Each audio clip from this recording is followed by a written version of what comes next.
Da, da, da, da, da, da, da, da.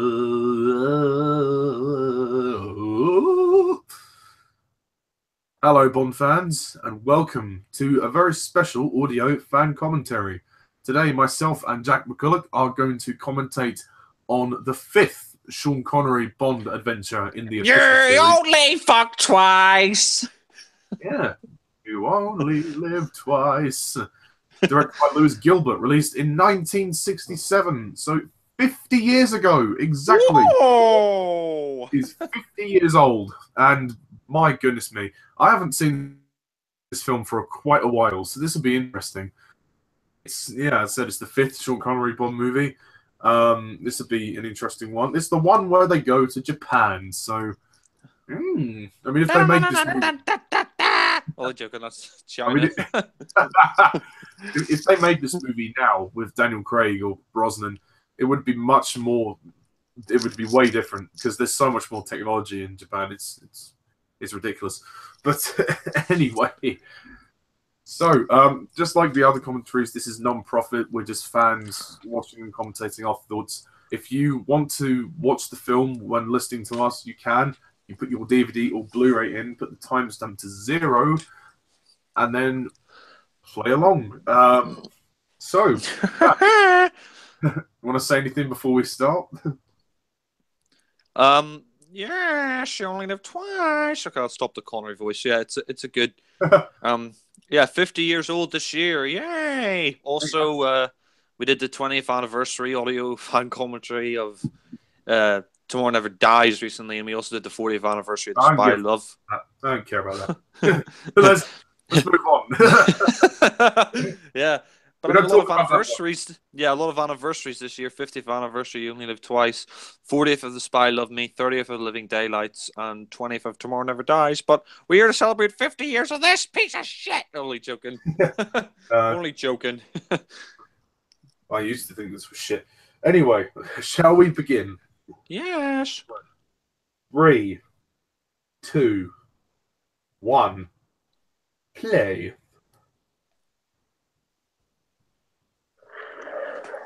There's Leo the Lion. Only joking. Yeah, Tom and Jerry. United Artists, where have you been? Yeah, it's kind of sad what happened to them. I think, like, Heaven's Gate. Oh, shit, there's a gun barrel. This is an interesting one. Connery with the wobble. Yeah, because he wasn't in the... He wasn't in the gun barrel for the first 3 Bond films, and they reshot it for Thunderball. It's funny, though, because the gun barrel in Thunderball was in color. They put this in black and white, the gun barrel. Yeah. It's weird. I mean, did Connery hurt his leg or something? Yeah, I know. The pose is quite weird, the way he just kind of... wobbles. Yeah, like he just turns around and he kind of wobbles when he's doing the pose. What is Louis Gilbert's obsession with rockets? With space. Oh shit, this looks good on Blu-ray. Fuck. Yeah, the quality is amazing. It's aged really well, actually. From a technical standpoint, aged really well. Yeah. Well, this footage they got here is like actual NASA footage. Like, well, of the control portions. I mean, wow. I have to say, this is one of the best looking Bonds in Blu-ray. This looks like it was almost shot yesterday. Yeah, and you know the transfer is good then. I mean, look at this. I mean, the production, Ken Adam, I think this film was where he really went all out. He outdid himself. If you look at that NASA set, I mean, this will obviously, volcanoes base at the very end, that as well, but this looks great. I think his sets for You Only Live Twice and Spy Love Me, like the submarine set, are just fantastic. They're some of his best, actually, of the entire series, I would say. Yeah. Yeah, this looks great, I have to say. Like, the definition is just amazing compared to DVD. There's, like, no contest. Yeah. I mean, yeah, it is interesting, like you said, like, what is Louis Gilbert's obsession with space? And a lot of people would say that each film that he did had the same plot, but... I won't go that far. Yeah. I mean, like, people say Spy Love Me copies the plot from You Only Live Twice. I disagree with that, but the plot Plus, from the Spy Love Me Moonraker, didn't go to Japan, did it? yeah, not only that, but it's like Spy Love Me was dealing with submarines. This is dealing with space. I think, to be honest, Moonraker copied the Spy Love Me for sure, but I wouldn't say You Only Live Twice was the Spy Love Me was a direct rip off of that. I disagree. I mean, to be honest, I love this music as well, like the do do do do do. Yeah. I mean, I think also, like, immediately, this is a much better opening than Thunderball. I mean, no offense to the Thunderball lovers, but the jetpack for me was just a bit too silly. Yeah, I mean, we'll do a commentary in Thunderball eventually. Although I don't know if Alan would listen to that one, but yeah. I mean, let's wait till next year. Oh wait. Yeah. We could. I guess we could do commentary on Thunderball if you're going to re-review it next year. I might as well. Yeah. I mean, one thing also, like as you said, they recreated the NASA control room really well on some of this film. I haven't seen it for so long. Yeah, same. I mean, I know. I remember when you did your first Bond ranking, you ranked this as your least favorite Bond film, and I could understand why. But for me, I've always liked this one. I mean, I wouldn't say it's one of Connery's best. I mean, I think his first three films are probably his best, but I would say I still like this one, even if it does have problems. I will say this film, even though I enjoy it, it does have a few problems. I think now, looking at it again, I watched it again a while ago. I would probably now give it a half. I'd probably give it like a 6. Yeah. It's not perfect, just simply because there's a lot of silly shit in this film. But yeah. It's more interesting than Thunderball. It's nice to look at. Yeah. But I do think Blofeld is disappointing in this film. Yeah. I have to say, like, it's interesting to see the conflict between the USA and the USSR. Like, the UK is kind of in the middle of this sort of debate, like whether who stole this. Because this is interesting. This film came out 2 years before the Apollo moon landings, so it was kind of made up. It's a film basically about the tensions in the USSR and the USA space race. I love the movie. Yeah. Short comedy was fun. Darling, I give you very best duck. Oh. Let's see some of the lines in the script. They're a bit. It's a bit racist comparing her to Peking duck. Like this, I never really got this opening. The opening's a bit stupid. I think the whole. But that's the only reason why they did that. Is because the film's called Yeah. Yeah, it works in From Russia with Love. It works in Skyfall, but it doesn't work here. It doesn't work in Thunderball. I mean, they've already done the whole Bond thing, dying twice before, like in From Russia with Love, like you said, and Thunderball. Yeah. I mean, thankfully, when they did it in Skyfall, it worked a lot better because that was a moment of tension after. Yeah. This comes out of nowhere. Yeah, it's only so you can have You Only Live Twice in it. Yeah, that was a bad opening. Sorry, yeah. It was terrible. Yeah, I have to say though, I do love the title sequence and the song by Nancy Sinatra, "You Only Live Twice." I think it's beautiful. I'd say it's one of my top 10 Bond songs. It's really grown on me. This song, I really, really do like it, and I think the tune is great. Yeah, I have to say as well. What's interesting is they originally offered the song to Frank Sinatra, but he said, "Well, why don't you give it to Nancy?" And I think it probably worked better with Nancy. I mean, Nancy Sinatra. I mean, it would have been interesting to see a Frank Sinatra version of "You Only Live Twice," but I don't think it would be. It would have the same effect. It's not going to be as beautiful. Yeah, I agree. Peter Hunt would actually direct the next Bond movie on Her Majesty's Secret Service. Yeah. I mean, it's a shame he didn't get to direct more Bond films, Peter Hunt, because You Only Live Twice. Sorry, on Her Majesty's Secret Service is a masterpiece. I mean, yeah, forget about Lazenby, but I mean, you take Lazenby out of the equation, it's still a great film. Like, we should commentate on that one as well at some point. Yeah. What, 69? Yeah. By the way, this is our 11th. This is our 11th Bond commentary. By the way. Oh wow! I mean, in the next 2 years, before Bond 25 comes out, we should commentate on Her Majesty's Secret Service for the 50th anniversary. We should do Never Say Never Again next year, since it's the 35th anniversary of that.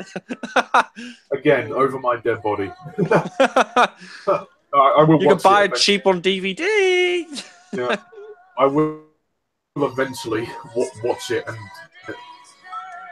Roald Dahl. I forgot about that. Yeah, I mean, yeah, it's interesting. Yeah, the same Roald Dahl who wrote Charlie and the Chocolate Factory and the Twits. Yeah, the Twits. Yeah. I think also, like, this is one of the most beautifully photographed Bond movies. Like, the cinematography is beautiful. Like, this movie is a technical marvel, but it's just a shame that it goes into silly directions. Yeah. One thing I will say is what's interesting about Lewis Gilbert is that apparently, sorry, not Lewis Gilbert, Roald Dahl. Apparently, Roald Dahl hated Sean Connery because apparently Sean Connery was very tight when it came to money. Like, apparently when they went out for drinks while they were making You Only Live Twice, Sean Connery didn't spend any money. He got everybody else to buy the drinks, and Roald Dahl hated him for that. So, yeah. Connery definitely, his attitude definitely went down in this movie. He kind of gave up, didn't he? Yeah. I mean, I know I've already said this, but this just looks so fucking brilliant on Blu-ray. I mean, it's more noticeable than some of the other Bond films I've watched because it is so old. Like, I mean, it just looks great. I mean, I don't know how 4K, how you would make a 4K version that would look even better than this, but I mean, the picture's so sharp. Yeah, I just don't understand this. Like, how did you manage to fake his death? It's not only that, but it's like it's only a really short part of the film. He dies before the title sequence, and then after the title sequence, he's alive again anyway. So it's like, what's the point? The point. I mean, we know he's not dead because otherwise there would be no film, and he's James Bond. We're not going to kill him off in the opening sequence. I mean, the difference between his death, Bond's death here, and his death in Skyfall is, in Skyfall, it was an essential part of the story. It was an essential part of the story. Like, Bond was wounded. He's not the same agent that he once was. He's trying to prove himself, and he has to gain the trust of them. Yeah. What the hell is? Why are they doing this? And how is he still alive? This makes absolutely no sense. Ridiculous. It's so silly. I mean, I just think, like you said, I mean, we already had Bond. We thought Bond died from Russia with Love, and it turned out it was a guy in a mask, and then they did the same in Thunderball, the JB in the coffin. Yeah, that worked, and the JB in the coffin, you had that in Thunderball. Here, it's like you're killing him again, and it's only so you can get You Only Live Twice in the title, and he's only dead before the title sequence, and then a few minutes after it. It's not like it's not an essential part of the storyline. So look, he's still breathing. You can see he's breathing. Yeah. I mean, Bond ain't dead.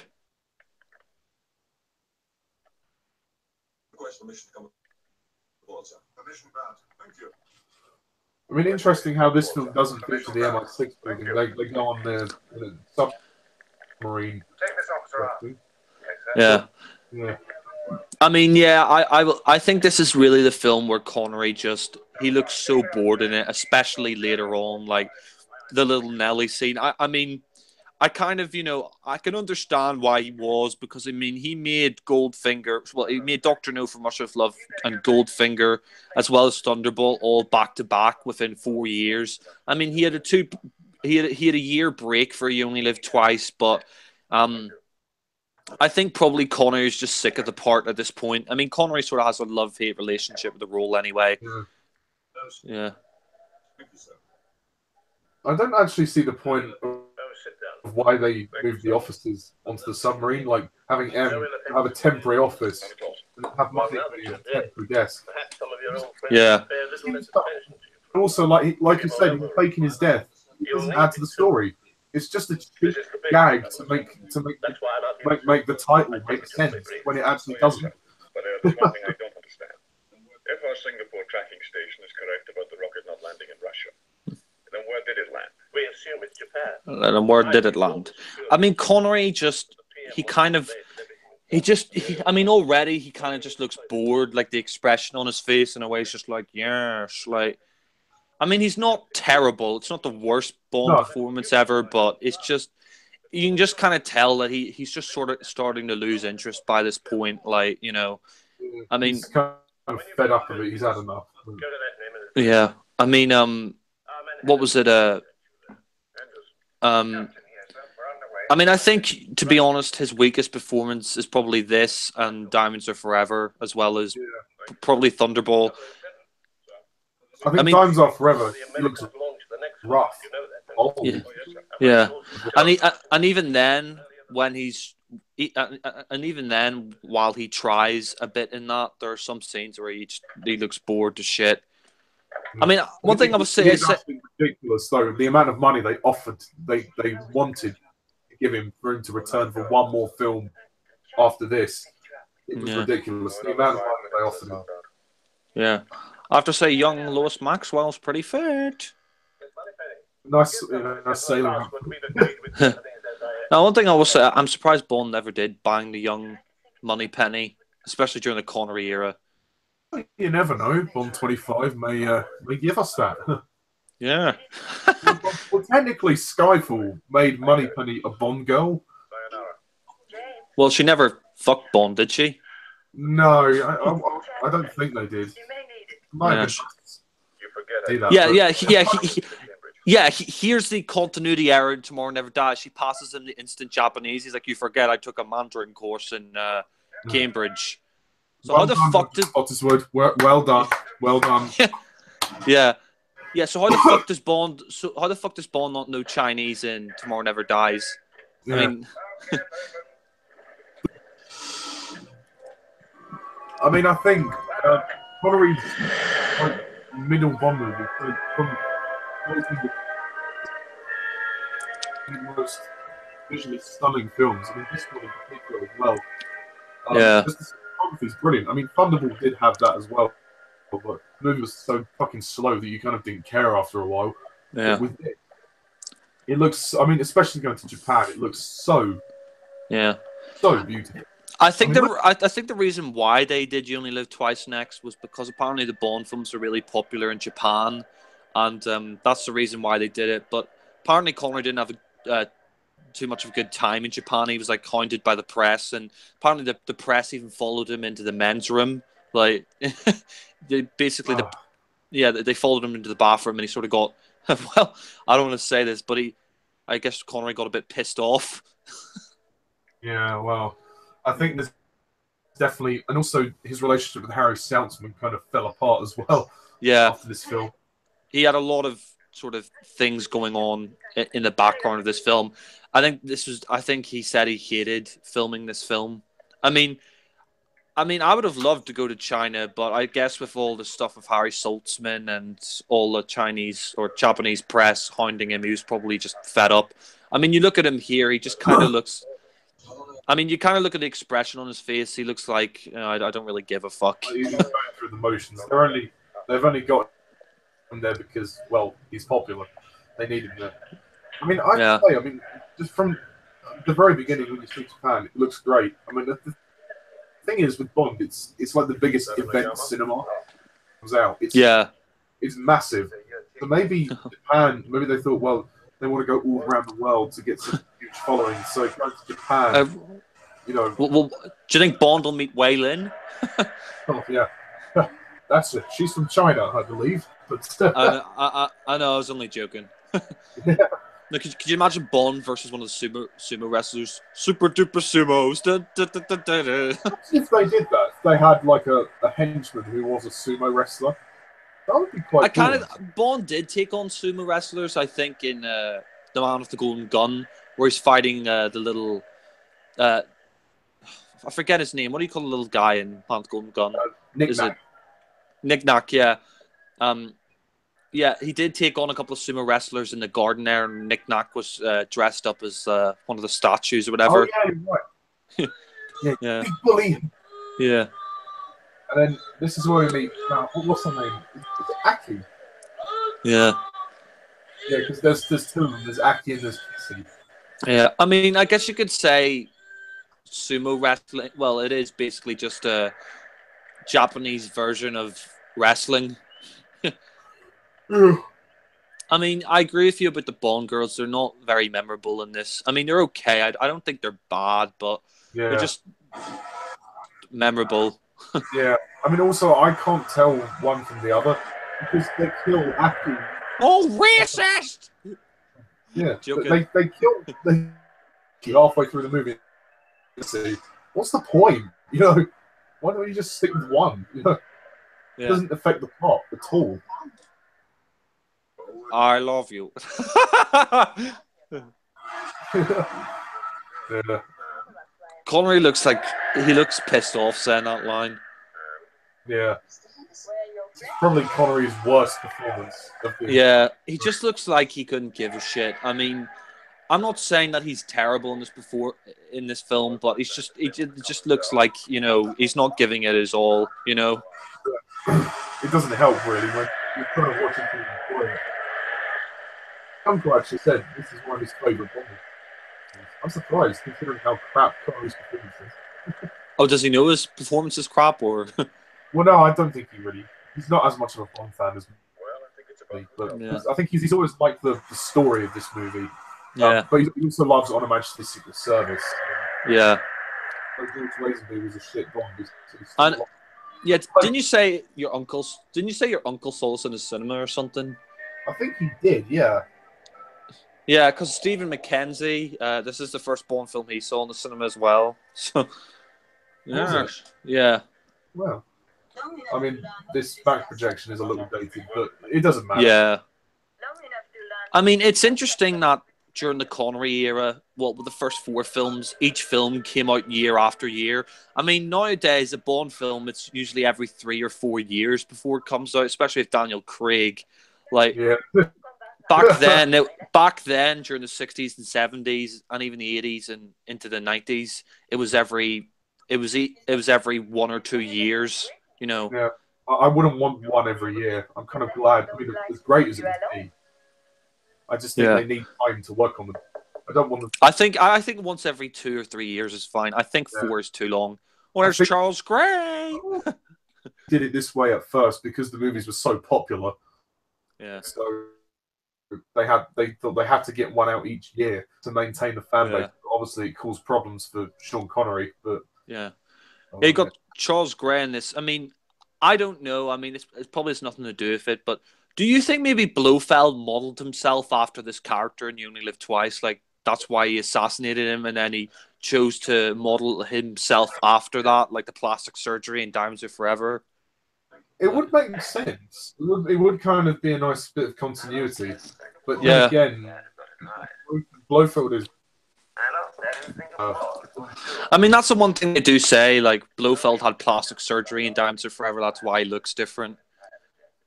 I mean, I have to say, I really love Charles Gray as an actor. I mean, not just Bond. Yeah. I mean, he didn't just do Bond. He was in Sherlock Holmes. He played Mycroft, Sherlock Holmes' older brother, and he was also in The New Statesman with Rick Mayall. He played Sarah Bastard's father. When can I see him? Yeah.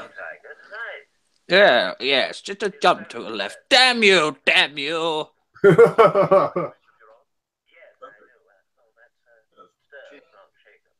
Stirred, not shaken. That was right. It's a shame that he's not on screen for longer. Yeah, he is a very, a very posh English sort of accent that kind of works. Hello, Mr. Bond.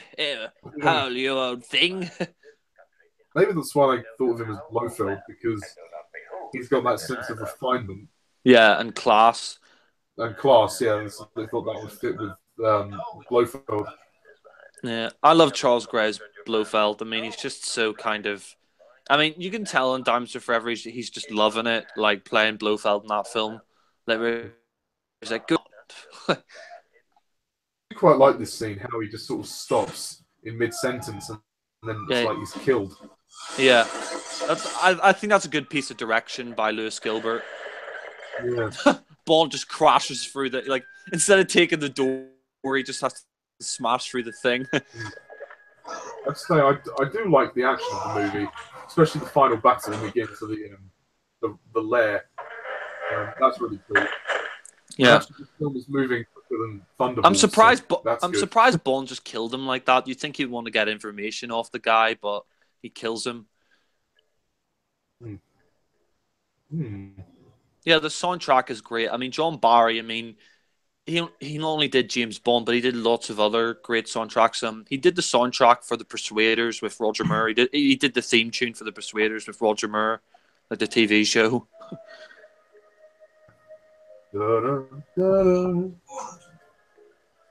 Oh, Bond, like the disguise. Oh, it's just funny the noises he's making. They're just not believable. Yeah.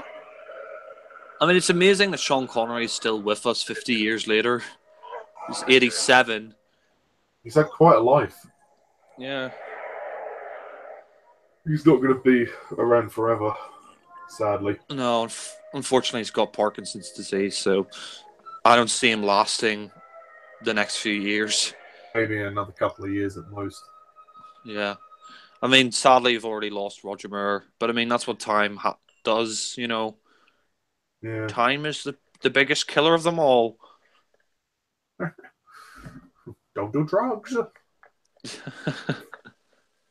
Here's what I tell you about that fucking cocaine! Evening. Yeah.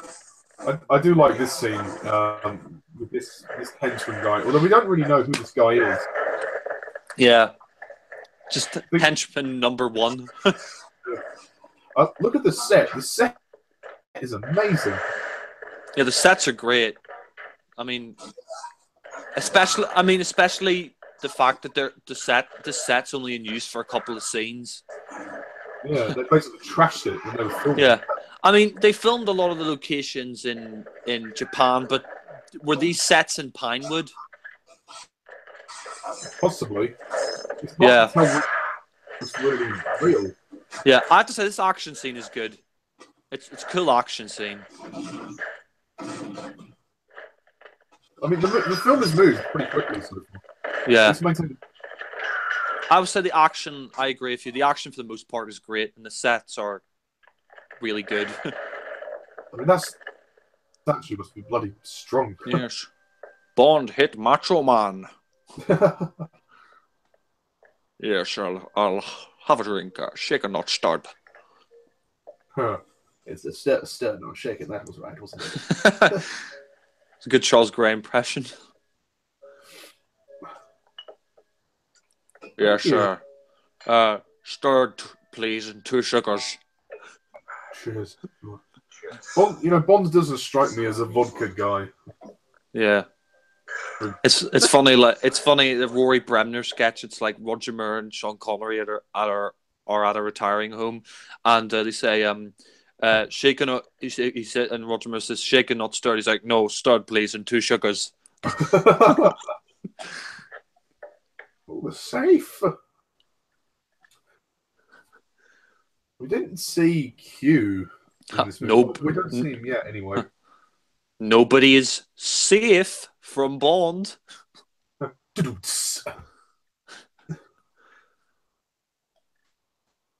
I mean, the Blu-ray is just fantastic. I mean, the picture's just so sharp.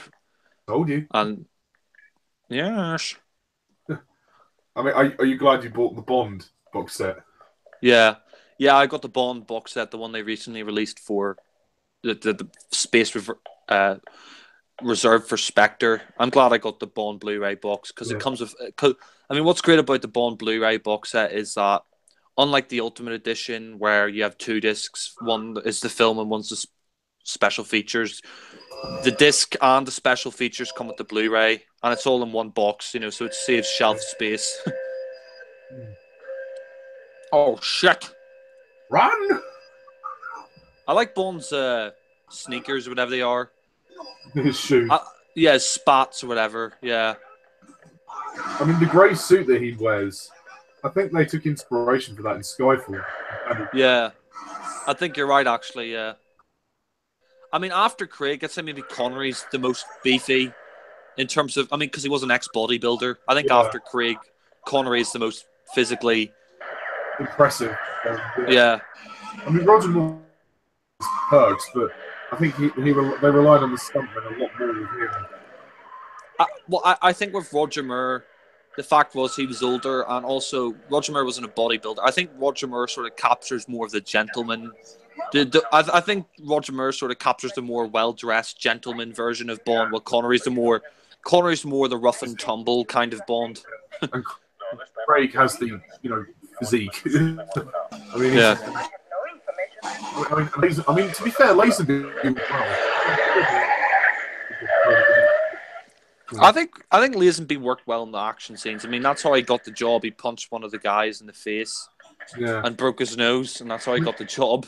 Even Timothy Dalton, he actually runs. So when he's on top of that in daylights, he's actually doing that, and that's rather impressive. So, I mean, all the actors to a certain extent all wanted to push themselves physically, even though Roger Moore sort of slowly had to sort of give in to the action sequences and let stuntmen help him out. But oh well. Yeah. I mean, a lot of people say the camp started with Roger Moore, but I think this is really the film where the camp started, because you have Little Nelly, you have the volcano lair, you have a lot of silly things in this film. Yeah. I think this is where the campy Bond kind of started. I would even actually argue that Thunderbolt would have started with the jetpack. I mean, the jetpack is only one. Actually, I would say maybe even Goldfinger, because that's where you had the more ridiculous stuff, but that worked for that film. Like you had the old woman with the machine gun, and you had the sort of larger than life elements. That's where the camp start. I think that's where the camp started in the gadgets, but in a good way. That worked in a good way. Yeah. But yeah, this one was where they kind of took it to a new level. I think the Little Nelly, I mean, it's all right. I don't know. I mean, it's like a toy helicopter. Like Bond's driving around in a toy helicopter. Sorry, flying around in a toy helicopter. And Connery looks bored when he's in it as well. Is this guy called Tiger Tanaka or something? Yeah. Yeah. I don't really see much of him. I can't remember this guy anyway. I guess you could say this was a Japanese version of Felix Leiter. Yeah, I would agree with that. Chuck Lee, CIA. Chuck Lee. Yeah, Chuck Lee did nothing. He did nothing. Well, he gave Bond the oysters. Well, he got Mayday to kill him. Yeah, instead of calling it the world is not enough, they should have called it the world is your oyster. Under the sea. I was watching your sketch the other day, like when Brosnan's running. Stop! Oh, thank you. Like you're impressive, and then Bond hits the door and falls over. I mean, Japanese take out so much in 50 years. I mean, they're even ahead of us in 20 years. It's ridiculous. Yeah, I mean, yeah. I mean, I think the Americans didn't make the mistake after World War II to give Japan. I think the Americans decided, like, because the French after the First World War taxed the since the French treated the Germans so badly after the World War One, that's what caused World War II in a lot of ways. I think the Americans thought, we better treat Japan right, because we dropped 2 nuclear bombs, atom bombs on them. We better treat them right in case we get another war. Yeah. I mean, it's interesting, like the different drinks he has. Like he's like, I'll have a Japanese drink, whatever. The Japanese aren't really known for alcohol, though, are they? Strip of land, it could be anywhere. Well, I think they're starting to get into that more. Yeah, I mean, back in the what, the 60s. Yeah. I mean, Japan is a huge economy. I mean, it's not as big as China or some of the other economies, but I mean, there's a hell of a lot of stuff that's being made there. They've got a much more stable economy than we have. Yeah. I mean, we've gone down in the economies. We used to be the 5th largest, I think we're the 7th largest now. Yeah. I mean, I wouldn't say we're bad as such. I mean, we were in a recession, but we've I mean, we're in the top 10 largest economies. We are the 7th largest economy in the world, so that's pretty good. Yeah. That is still pretty good. I mean, look at this. Wow. This is visually stunning. Yeah. I mean, I don't know. Was it Peter Hunt or was it someone else who did the cinematography for this film? It was someone, I think it was Freddie Young, but Peter Hunt did the editing. Ooh, Bond gets a little of a babe. Oh, and this is where it also gets silly. Connery. I mean, they wouldn't have this. They wouldn't have this scene now in a James Bond film because it'd be considered too sexist, like Bond. Like, it's like, oh yeah, in Japan, men come first, women come second. Yeah, these were very sexist times. I mean, there's a scene in slaps a girl's ass. Yeah, in Goldfinger, yeah. I mean, I love the sets. I love it. I want to have a tour of these sets if they were still around. I like to have a tour of the girls. Joking. I have them to tour me. I have to say, you've got Connery's gorilla hair on screen. It's now Planet of the Apes. I mean, one thing I will say, it'd probably be great to be surrounded by all those beautiful women on a Bond film. I mean, as we said earlier, off air, Japanese proverbs say, women are part of the franchise. Yeah. Yeah, okay, they're as the sex object. Still, a lot of them are great characters. I mean, you've had strong Bond girls before. Like, you've had... I mean, you look at Pamela... Are you talking about up to this point? Well, no, I mean in general. Like, you look at you look at like Pamela or whatever her name is from License to Kill. Pam, yeah. She's a strong Bond girl. I mean, she kicks arse in that film. You've got... I mean, okay, yeah, less said about Loopy, the better. But I mean, you got Triple X in Spy Love Me. She's a strong character as well, I'd say. Oh, she's very sexyful. That's a suggestive shot. Could you imagine if Bond asked for a happy ending? How hairy his legs are. Yeah. Like, can you imagine if Bond asked for a happy ending? It's like a fairy tale. Oh, your hands are so soft and smooth, like sand. It's coarse, rough, and irritating, and it gets everywhere. Get the fuck off me! Oh, I don't want to know job. Joking. I mean, beautiful music. Yeah, and the girls are pretty fit too. As a character, Aki is poor, but she's great to look at. Yeah. Good to fuck. I like, the soundtrack by John Barry, again, great. And I think you're right. I mean, I think the Japanese locations and the sort of scenery they use is just fantastic. I mean, it's a great location for a Bond film. I mean, I will say that the film isn't paced too badly. It's moving along. I mean, that's one that... An hour and a half or 2 hours, is it? Yeah, 2 hours. I think we watched it for 36 minutes. So it's pretty good. Yeah, it's funny. Like, every film after Thunderball sort of is 2 hours. Well, no, actually, on a Manchester Secret Service is 2 hours 22 minutes. Yeah, with Thunderball, the franchise, the films became longer because, like, Doctor No was an hour and 45 minutes. So was From Russia with Love, and I think the same with Goldfinger. Thunderball was like 2 hours 5 minutes or something. Yeah, in my opinion, it was way too long. It was way too slow. I think the editing in Thunderball is piss poor. I mean, I think the direction,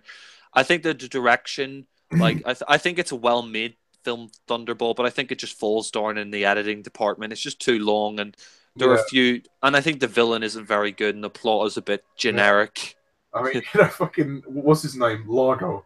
Arg! I'm a pirate. Arg! Fear me, robbers. Bring him, flipping Arr! I'm Captain Jack Sparrow. Arr! Why's the rum gone? You've been drinking your martinis. I don't know. Oh yeah, and this actress who plays the actress with the red hair, she died recently. Oh yeah, she did. Died this year. I can't remember the character. Is that character called Fiona? I think. I don't know actually. It might be. But yeah, but that actress died this year. Also, of course, Molly Peters, who played that nurse that Connery sort of harasses in Thunderball, she died this year as well. Yeah. I mean, one thing I will say, out of all the Bond films, I think Connery's films are the most politically incorrect. I mean, he does kind of slap about the woman. Yeah, that's not due to them deliberately doing that. It was just the times, yeah. I mean, one thing I will say, if you watch Thunderball now and the way Bond sort of tries to, like, you know, the way he kisses the nurse and the way he kind of, you know, you follow. Yeah, I mean, now that would have been seen as sexual harassment. Now Bond would be arrested for that. Yeah, I mean, I think since then they've had to be very careful about how they portray the women, and I think they've improved in their the way Roger Moore treats the women is much different to how Connery would. Yeah, I mean, Roger Moore, he's a lot softer with the women. I mean, the only Bond girl I can remember him slapping about is Andrea.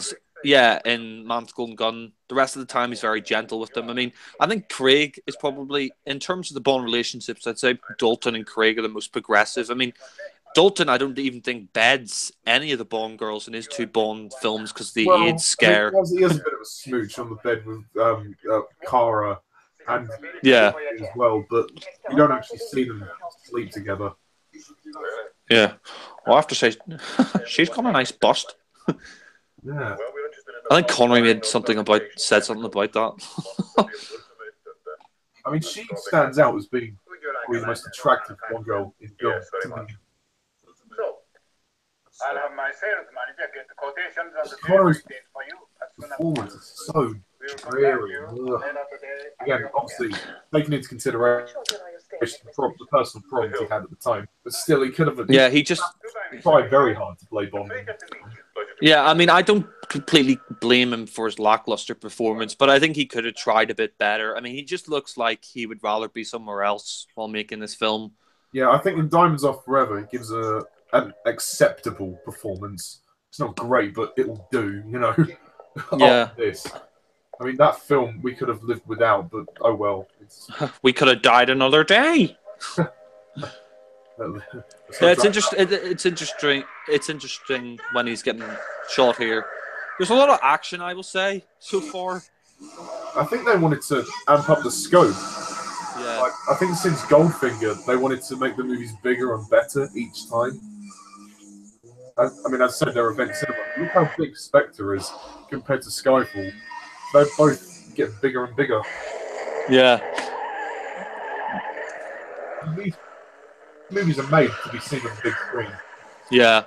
I would love it if they reissued every Bond film in the cinema. They would never do it, but I would love to see all 24 of them. I would do it for some of them. I would go and watch them. I would go and watch them. Yeah.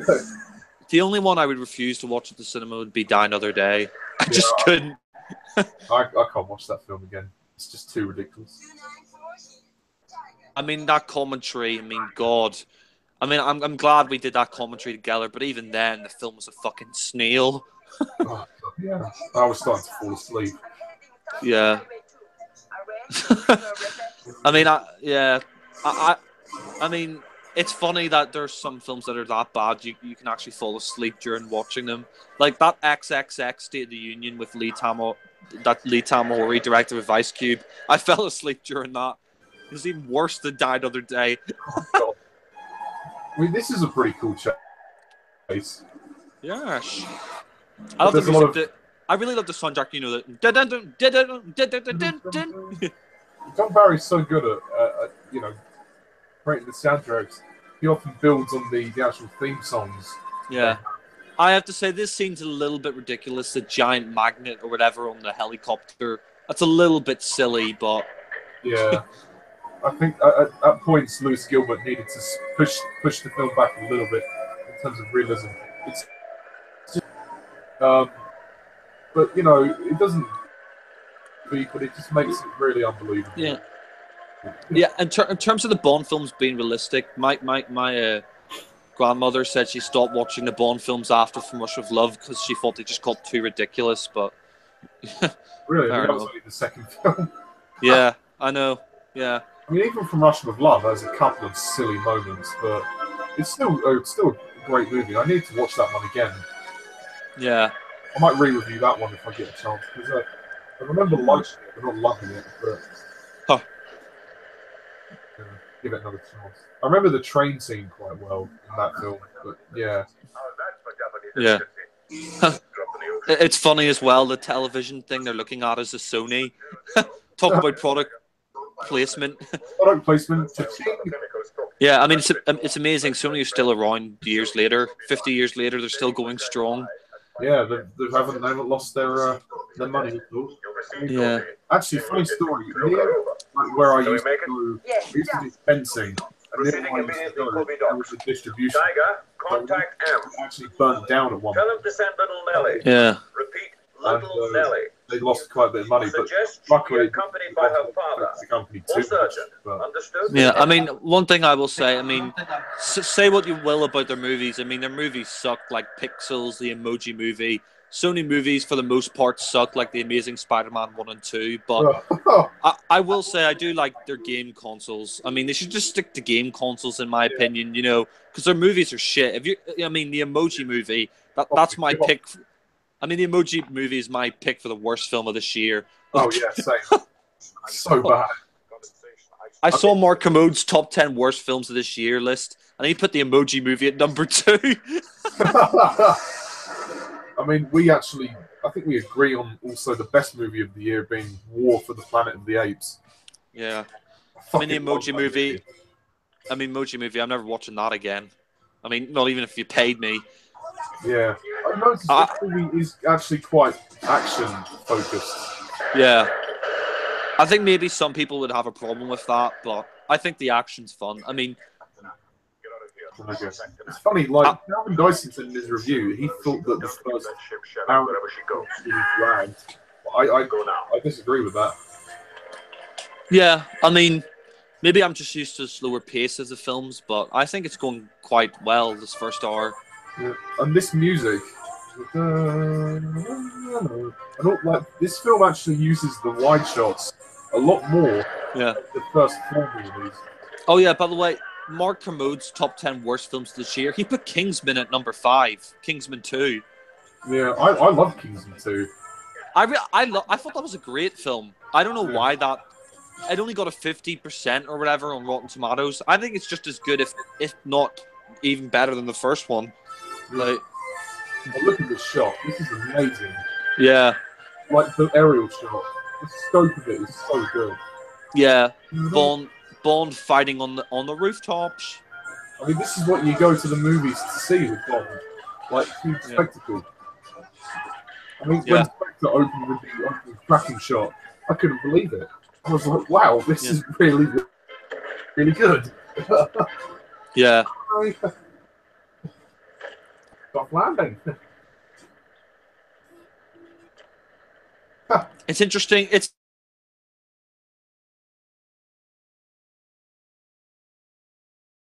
Star Wars film till 10 years later, but now I think there's as many new films as there are Craig Bond films. Number 11. Yeah. So she's obviously Agent 11 of Spectre. Oh, this is sexy. And there's no particular reason why she's wearing that dress. Enjoy yourself. Well, enjoy yourself. I mean, Yeah. Connery looked so bored when he said that. Well, enjoy yourself. Come on. I like ships. I used to be a I used to sailor. be a sailor. Oh yeah, because he was the commander of the Navy. Yeah. Bond. I don't know. He looks really bored in this scene. Like, even this doesn't interest him. Yeah, I'd rather not. Yeah, he doesn't look intimidating. Yeah, he just looks like he's bored. Like, oh, move on to the next scene, please.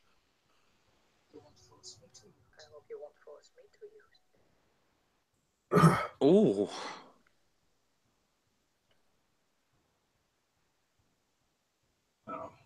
Nice girl, Is she Austrian, the actress, or German or something? I'm not sure. Ooh, nice bit of a snog. It was Schmitcher. I have a confession to make. I have a confession to make. I'm a virgin. I'm a spy. That's actually interesting. How he doesn't clock that she's evil. Can you imagine if she said, imagine if he said, I have a confession to make. I'm a virgin. Yeah, I'm a 40-year-old virgin. Can you imagine if he said, what makes you think this is my first time? What makes you think this is oh, Mr. Bond. Or imagine if he said, I have a confession to make. I'm gay.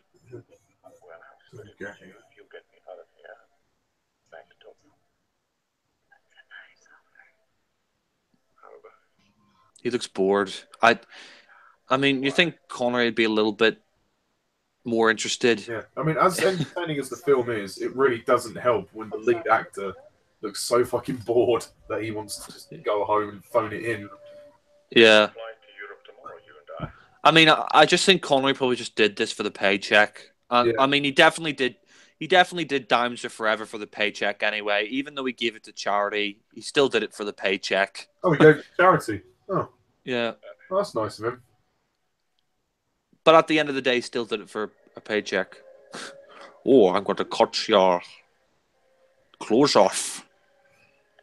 Oh, yes. The things I do for England. Yeah, basically Bond's a prostitute. Yeah, I guess you could say that. It's painful. Or the things I do for England. You know, he says England though, but it's so obvious he has a Scottish accent. Yeah, I only grew up in Skyfall. I mean, is it me? But like Connery, at least in the first couple of films, it sounded like he was trying to at least put on an English accent. I think at the point of You Only Live Twice, he just stopped bothering trying to put on an English accent and just went with his ordinary Scottish accent. Yeah. Oh shit! Come on, we just had sex. What the fuck? You're a fucking whore! Oh shit! That's another fine mess you've got me into. I hate flying. Come fly with me. Come fly. Let's fly away. Oh shit, penis! I blame you. See, look, he doesn't even look shocked that he's about to crash. Yeah, you're right. He just looks like, oh, who gives a shit? Oh well, I survived. Yeah. There is a lot of action, actually. I'm surprised how much action there is. More action than what there was in Thunderball. Well, less said about Thunderball, the better. The better. Thunderball's a nothing Bond film.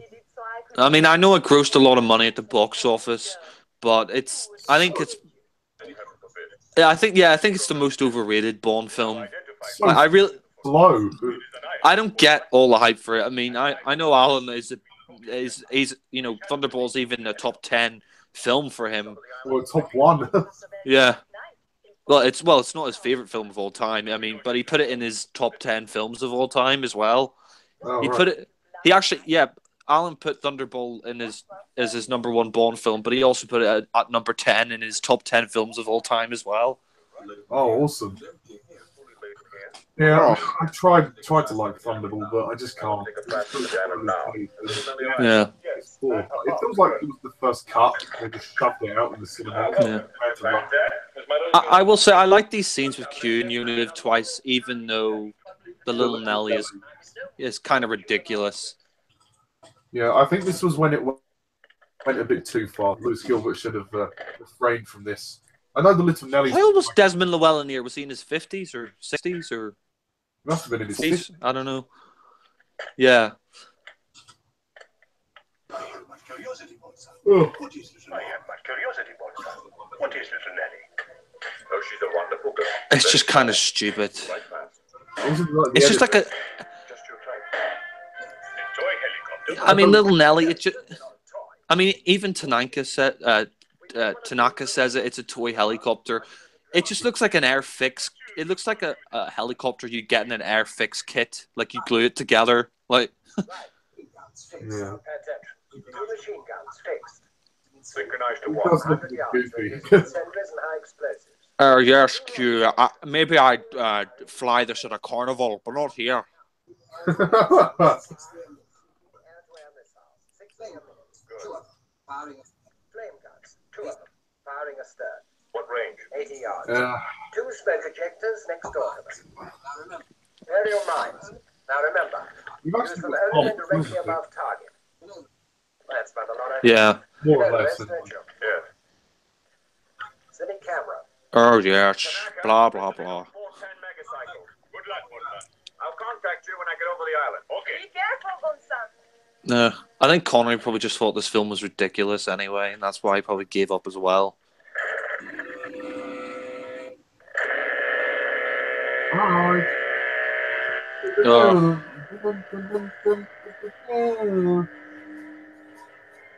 Good. I think the little Nelly's okay, but it's just a bit. I mean, yeah, Connery. Wow, he just looks so bored there.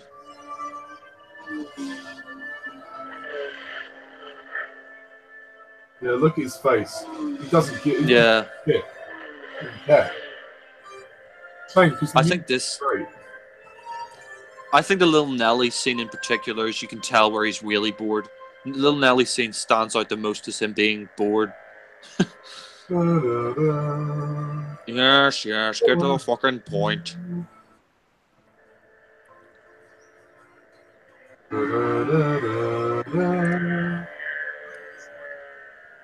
base 1. I'm over the island. Yeah, he looks so bored. Fishing village. Nothing to report. Oh, God. We'll keep listening. There's the crater. I don't know how Blofeld always has a base inside a crater, other than on a Majesty's Secret Service. Yeah, well, this is a volcano. Oh yeah, that's true. And then obviously Inspector into my fell and made the crater, so Blofeld was like, okay, I'll just hide my base in there. Yeah. I mean, one thing I will say, it is pretty ridiculous how he's built this whole base in a hollowed out volcano. How did he have time to do all that without anybody noticing? And without the volcano erupting as well. I mean, how did he have time to make his lair in the volcano without the Japanese authorities being notified? Yeah, I mean, well, it's probably because it's so cut off from the rest of Japan, I suppose. No one noticed it. Maybe they didn't know it was there. Oh, this is ridiculous. No. It's like, for fuck's sake, I'm trying to shoot this film.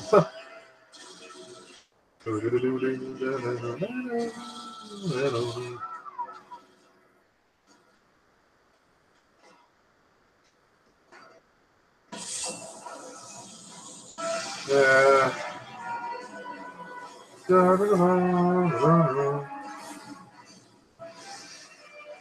Yeah, that was a cool effect and all that. It's ridiculous. I'm sorry, I just don't see how a little toy helicopter can beat all of those proper helicopters, which have a lot more equipment on them, and that could probably outfly and could probably outrun the little Nelly. But oh well. It's a Bond movie. You have to kind of suspend your disbelief at certain points. I mean, for one thing, the Bond theme, when they use it here, is nice, and that's appreciated.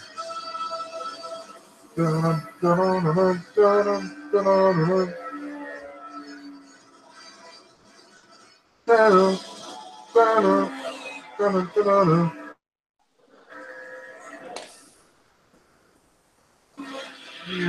don't know where Jack has gone. Hopefully he'll be back in a minute. I mean, also, it is stunningly shot, with all of the scenery in the background. Like, as I said, the movie's beautifully photographed, so, like, it looks great. They must have spent a huge budget trying to make this film, especially to make it, scope-wise, to make it as good as it is. But I just think some of the elements are a little bit silly and do drag the movie down quite a bit. I am here. I'm back. Yeah. Sorry, just went to the toilet. That's all right. So, I had to get my little Willie out for my little Nelly. Gosh. Connery looks bored as fuck in this scene. Sorry, go ahead. This chase, as fun as it is, it's not realistic. And it is a bit silly how a little toy helicopter can outrun and out-defeat those normal helicopters. Yeah, they're like big helicopters, and he manages to. Yeah, it's a bit stupid. I mean, what is great about that scene though is the backdrops, the scenery is brilliant, it's stunning. The music was great. It was nice to have the Bond theme playing. Yeah, but I mean, Connery just looks so bored here. Like, I mean, don't get me wrong, I like Sean Connery's Bond, but I just think towards the latter half of his era, he just stopped giving a shit. Especially with You Only Live Twice and Diamonds Are Forever. Yeah, I mean, the last two films in his era, well, officially anyway, were where he really didn't care. But, I mean, Thunderball, he wasn't too bad. He was okay. I think he starts to get bored in Thunderball, but in some scenes he's good, and some scenes he's just kind of meh. Yeah. It's weird though how the rest of them don't. Like Brosnan, he doesn't get bored in his films. Neither does Craig, nor does Roger Moore. And I mean, I would say Roger Moore, what's great about him as Bond was that he always gave his best. That's not attacking Connery or belittling Connery, but I think you can definitely tell that Moore really appreciated the role. I think Connery just kind of grew tired of it after doing it for so many years. I mean, this was his fifth Bond movie, so yeah. I don't blame him. Yeah, I think this music's great, like the dun dun dun dun dun dun dun dun. I think Barry uses echoes of the theme in A View to a Kill, actually. Yeah. Dun, yeah. Dun, dun. He also used this theme. Well, he did actually in A View to a Kill. Yeah. Dun, dun, dun, yeah, it is dun, similar. dun. Yeah. I think he also used this music in Diamonds Are Forever. Like he was like 1 minute and counting, 2 minutes. That time we turned the other cheek. Yeah. I mean, he's just so great at making soundtracks. I mean, I'm glad he composed music for as long as he did in the Bond series, but obviously after a while he probably was running out of ideas and he wanted to move on. Wasn't The Living Daylights his last soundtrack, I think? It was. Yeah. Michael Kamen took over for License to Kill. Then Eric Serra for GoldenEye.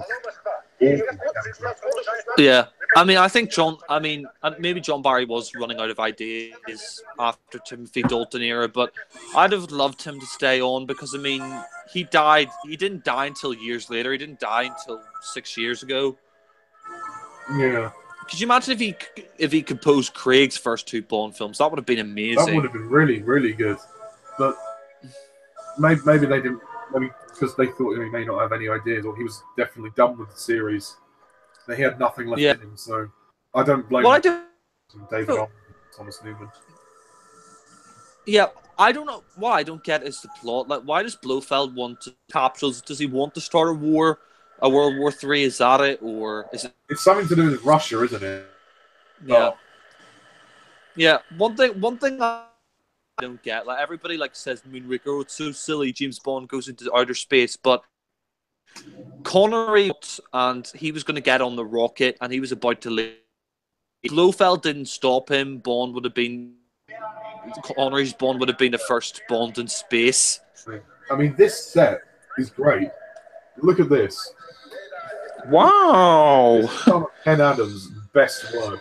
He deserved an Oscar. I mean, I think I think some of it's a matte painting, but most of that's a set, I think, anyway. Yeah, I mean there might be some extensions, yeah, but I mean that you can't really fault that. I mean, That is impressive. I mean, that must cost millions back then to make. He did a bloody great job. I mean, That is just, I mean, that is amazing. Even for now, that is amazing. I mean, we never would have seen anything on that scale. I think you're right. It probably would have cost millions and millions to do it. But by this point, I think. I mean, you wouldn't see any sets like that during the Brosnan era. I mean, in the Brosnan era, it would have all been CGI. I believe the Russians destroyed their own spacecraft, and now they'll use the excuse to shoot down our next Jupiter. Houston to Washington. We followed him for one. Yeah, we're about halfway through now, about an hour into the film, so we're halfway through. It's not been too bad. I mean, there's been some silly shit, but other than that, it's been pretty decent. I mean, it hasn't dragged like Tomorrow Never Dies. I mean, that was a fucking snail. I mean, the first hour of that was a snail to get through. Yeah, and Thunderball was a snail. Yeah. I'm just sad that Adam didn't get an Oscar for this. He really deserved it. Yeah. This film more than any of the others.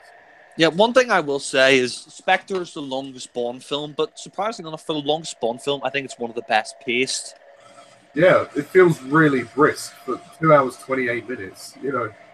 I mean, it's long, but it goes by really quickly. I wouldn't have minded it to be longer, but obviously, maybe if it was any longer, it would have been too long. I think 3 hours for a Bond film is just that's too long. Yeah, that is pushing it. I think 2.5 hours is the limit. Yeah, I think if you can pace it well enough, like Spectre or Real, not so much on about that some parts in the middle of that do drag, but keep it brisk. Then yeah, like Spectre and Skyfall, have a good film. My cousin kind of gets Spectre so much. I think he's kind of pissed off that I say it's the best Bond film, but it's my opinion. You're kitty. Hello, pussy. Can you imagine if it was Garfield? Yeah. Once again, my life has been saved by the miracle of lasagna. What do you think of the Garfield movie? Did you like the Garfield movies, or? I can't remember the second one very much. I did see it, but I really don't remember it. The first one, I thought it was alright. I didn't mind it. It was okay, but I mean, I think the cartoon. I like the Garfield show. That was good. Yeah. Did you ever watch Garfield and Friends? No, it didn't appeal to me. Fair enough. I mean, I will say this: Donald Pleasence's Blofeld. I think he's slightly overrated. I think he's kind of crap, to be honest. I agree with you. I mean, his look is great. I love the look of Blofeld, but I just think he's really wooden. I shall be in my apartment. He talks like a robot, and he's almost just as bald as Connery. Yeah. Yeah. The look of Blofeld in this is iconic. Like like you said, the scar on his face and the bald head. Like that would go on to influence. I mean, the look of Blofeld in this would go on to influence the look of Blofeld in sorry, not Blofeld, Dr. Evil in Austin Powers. Yeah. I mean, even in Spectre, when Christoph Waltz gets the scar, I mean, that was clever the way they did that. And the scar there looked even more scary than it does here. I just love the way they incorporated the scar into Spectre. Like, Bond blew up the laptop or whatever. Yeah, he blew up the base, but he blew up the laptop that Blofeld was controlling the drill in. That's how he got the scar. Mm-hmm. I would really love to see Blofeld back. I would love to see Christoph Waltz return. I really hope. I know he probably won't, but I really hope that he does, because he would have the scar for the whole film.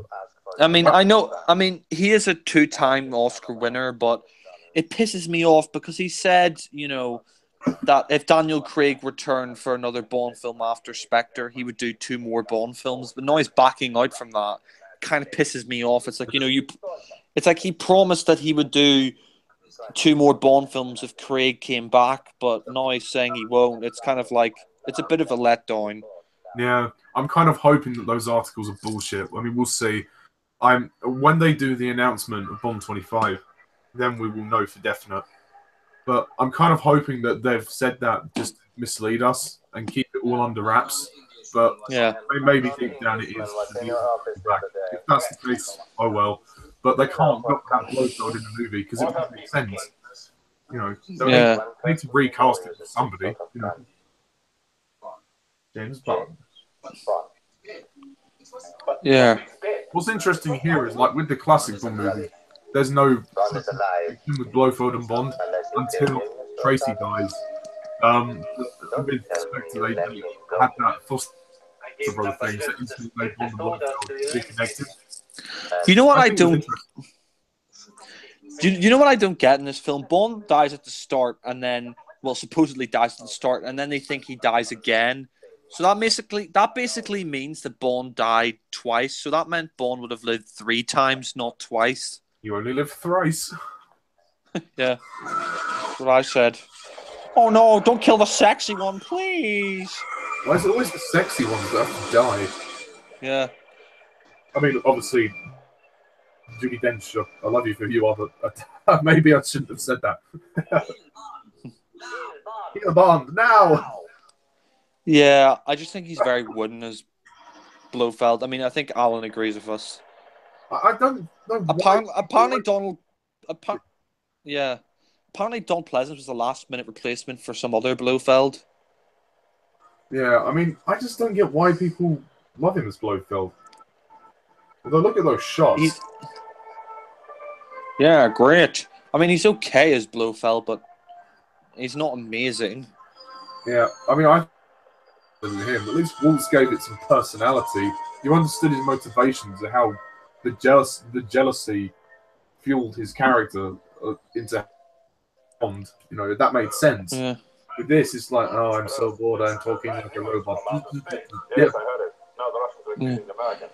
This is the bit I think we have now where Bond becomes a Japanese man, and oh god, that's not dated well. I think this is where the movie starts to drag a little bit. Yeah. I mean, making Bond into a Japanese guy just looks really stupid. I mean, even the makeup is shoddy. I also think this part of the film is kind of pointless. Why make the ninja? What does it accomplish with the plot? I mean, yeah, not only that, but it's like Bond's a trained MI6 agent. Why does he need to learn ninja stuff? Yeah, exactly. I mean, blend in, but then they have this whole thing where he gets married. It's like, what do you need to do with it? Give it effort. It's like they're just padding it.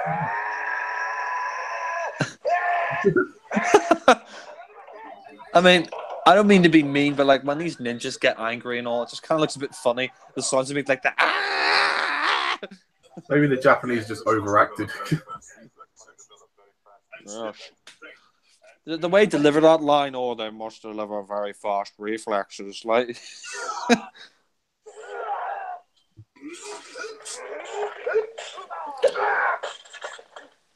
Bond, James Bond.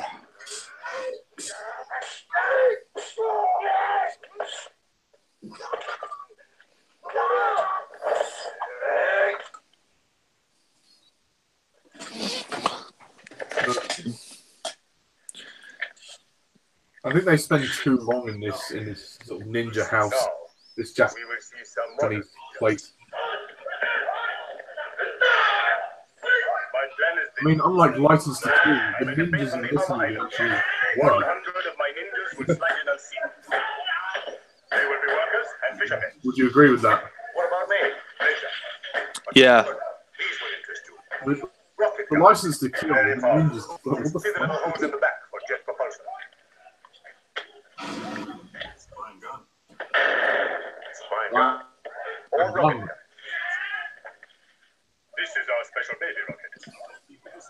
It's very useful for people who smoke cigarettes like you. Take that, Sean. Oh. Filthy habit. Oh, like dick like. Very neat. He smokes 20 a day. You sound like a commercial. Yeah. Now what's the plan for me? Yeah, that line in Tomorrow Never Dies was stupid. Although, I've never seen Daniel Craig in the movie smoke a cigarette. Nor Roger Moore, actually. Or even Lazenby. Well, no, Yeah. actually, It's Lazenby and Connery do it. did Roger Moore smoke a cigar in any of his? Not to my knowledge. I can't Yeah. remember if he did. Yeah, it's odd. Ever since the end of the 60s, Bond hasn't really smoked a cigarette. Maybe because that was the time when people started to realise how bad they were. So Yeah. they thought to put it in the film would have been promoting something that was horrible. So, oh god, this scene. The thing is as well, they like put him under this like special light and they give him the special surgery. Like the wig. Oh my god. They tried to make this scene beautiful work. It's I mean, just oh, his reveal here. This is so silly.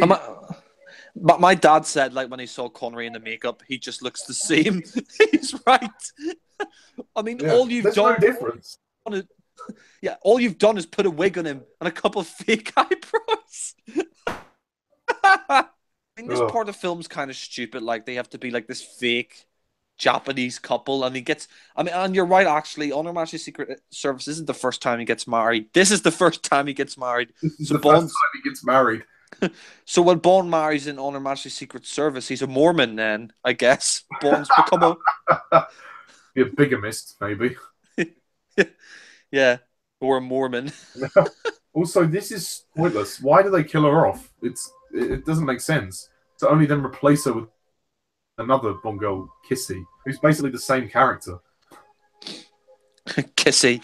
I mean, it's a bit of a racist name, but... Yes. I mean, it's clever the way they have the poison trickling down the thread, but... Itsy bitsy spider climbed down the water spout. Yeah. He looks so stupid with the Japanese makeup. I mean, if I was Connery, I would have said to the producers or Lewis Gilbert, no, I am not putting this shit on. I think by this point he didn't care. He was like, oh, fuck it, you know what? This is It's just a movie. the last one I do anyway. I don't care. Yeah, I mean, this is his last Bond film until Damned If Forever. Mm. Or unless you count Never Say Never Again, which I don't, because it's the Thunderball remake. The remake of all his other ones. For me, Connery did 6 Bond movies. Yeah. Never Say Never Again is just a remake of Thunderball. It's interesting that she turns around and she gets the poison. Yeah. It's only a little treacle though, but it kills her instantly. That was a good shot. You stupid bastard. So you came here to crash the party? For fuck's sake, I'm trying to sleep, lass. Penis, have you been fucking around again? No, Daddy. No, you fuck sucking whore. I'll have to get you to the hospital. Sorry, that was stupid. But the way she just dies, she's like gasping for. She just stops. It's kind of sad though that Kissy was the one who got killed. Oh, it's Aki that got killed. Oh, or whatever. Yeah. I don't know. I mean, they're both the same, so it doesn't really matter anyway. To be honest, Aki's a more memorable character because Kissy, she's in the film for less than Aki is. Yeah. Like, this is all filler. I don't understand why do we need this? We don't need this. I mean, is this James Bond or Jackie Chan? Bond meets Jackie Chan. I mean, the Japanese, I would say that makeup they've given you is just stupid.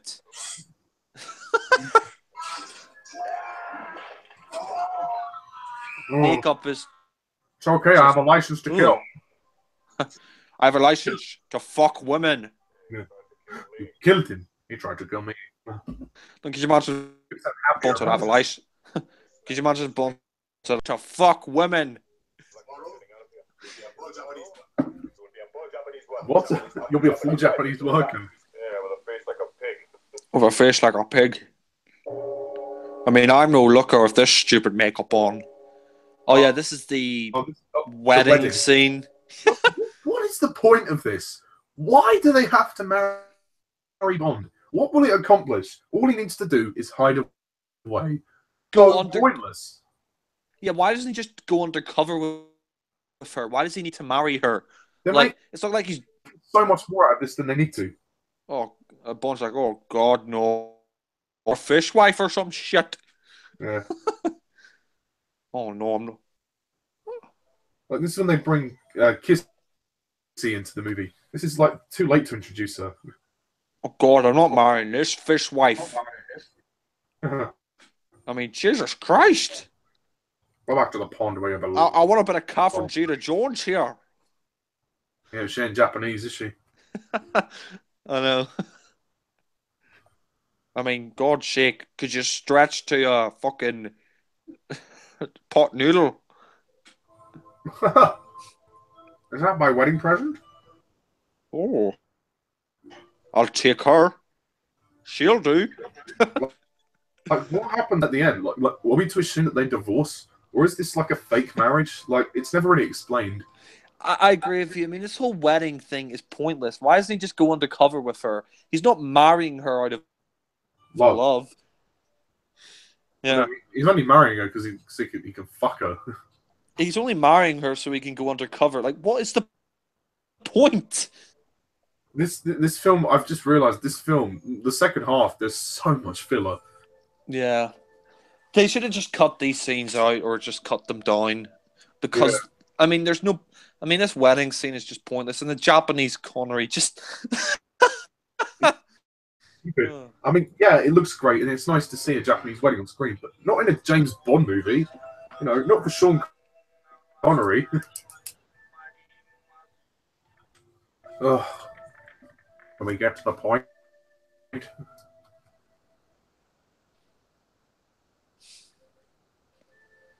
I like the music, though. I wonder if John Barry composed this piece of music.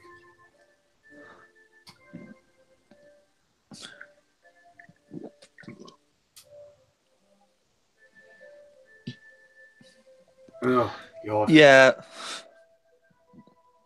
Like, come on, get on with the plot, you know. If there is a plot. Yeah, Blofeld wants to do what? Yeah. What is Blofeld's plan in this movie?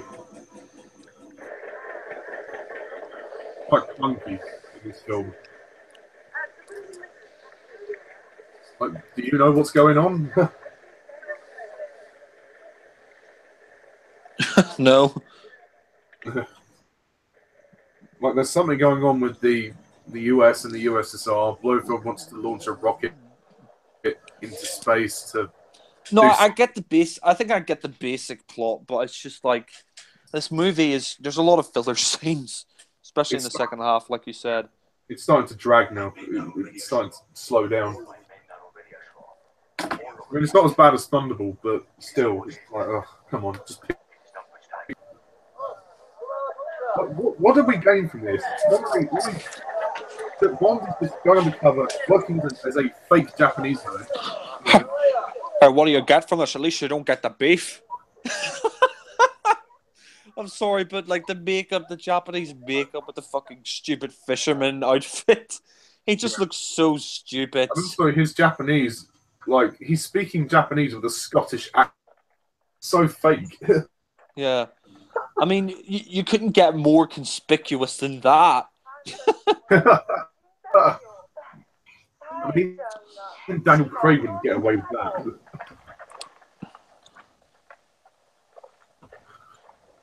Thank God they haven't made Daniel Craig like Japanese or whatever. It'd be cool if they went back to Japan in a Bond film again. Yeah, because it would be like from a technological standpoint, interesting. I mean, Japan back in 67, compared to Japan in 2017, be miles apart in terms of technology. Probably wouldn't feel like the same country. My parents are dead. Oh, yes. I talk. Oh, poor you that your parents are dead.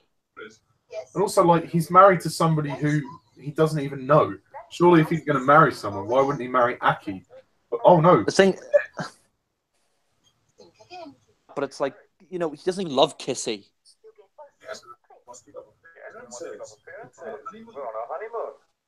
Let's give up a bit. Nice. I'll give you a nice honeymoon.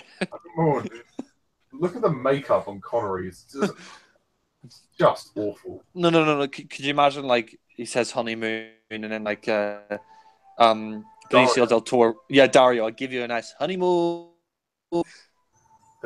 He should have said, sorry, Big F. I had to go on a nice honeymoon. Or Connery says, we'll go on a nice honeymoon. You murdering bastard! She disagreed with something that ate her.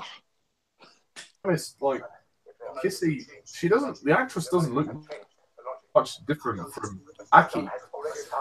I think, wasn't there like a rumor that there was actresses were going to swap in the roles at some point? To be honest, I think Aki looks more attractive than Kissy. I mean, Kissy isn't ugly, but I think her nose is a bit too big. I think Aki was better looking, to be honest. Yeah, I mean, I would give Kissy a kiss, but I think Aki's a bit fitter. Yeah. Can you watch if Bond said, "Oh, can you show me your sushi? I mean, your pussy." Pushy. They're the other two sisters, Sushi and Pushy. I mean, look, the shots are great. Well, with the film as well.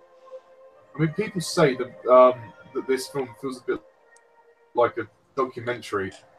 Not necessarily say that, but it definitely does feel more like a showing off of Japan. It's like, oh, let's show you the location. Yeah. I think some of the green screen here is a bit dated. Yeah. I mean, Kissy's looking a bit more bangable now with that outfit. I mean, yeah, I would want to travel here on holiday. You want to go there for two reasons. Yeah. She's definitely better in that bikini, but this film. Yes. I think we've got half an hour. Yeah, I just think Bond is like a Japanese fisherman. Like, so like, ridiculous. I know. It's like. I mean, imagine laser. An Australian man trying to be Japanese. Oh, just call me Hilly. Konnichiwa. Can I have some noodles? Noodle. Can I canoodle or spoon? Yeah. I'm just enjoying the scenery and Barry's score. Imagine we did a Bond Life prequel in Japan. Konnichiwa. You notice the sulfur on the walls? The yellow? Yeah. There was once an underground outlet for the... I just think there are a lot of kind of over-the-top elements, like the hollowed-out volcano lair, the little Nelly, the Japanese Connery. Yeah. And... also the acting really good in this film. Yeah. Also I just think the Bond girls aren't very... They're not very particularly memorable. Yeah. I mean, the whatever her name, Ginger one. But she didn't last very long. I mean, the Bond girls are good to look at, but they just don't have much of a personality. One thing I don't understand is, why is she just wearing a bikini? I mean, give her something a bit more to wear. I mean, she's going up a fucking volcano. Yeah. Give her a bit more protection. Yeah. You're going to need some serious protection for me. Also, now you want to kiss him. Now you're husband and wife. Is it me? But like, shouldn't Bond be wearing some sunscreen if he's going up a volcano, protect his skin? Oh, it's all right. She'll cover him. Let's get undercover. Let's get undercover. Get undercover. Oh, let's get under the covers, lash. No, into the volcano. Into the volcano. Yeah, it's pretty. I think she was. She must have been dubbed. Yeah. No wonder nobody wanted to marry her. Yeah, I would say in a lot of the older Bond films, it's quite obvious that some of the women are dubbed. They did that. Like, I mean, it's just dubbed. Oh, sorry. you know Sylvia Trench. Yeah. She's dubbed in the film, even though you can hear her original voice in the trailer. She sounds fine though in the. Well, in both films, or just Dr. No. I think both. Like Sylvia Trench is dubbed over. Like if you watch the original trailer, she has a different voice. That's her original voice, and she sounds fine in the original trailer. I don't know why they changed her voice. Mm.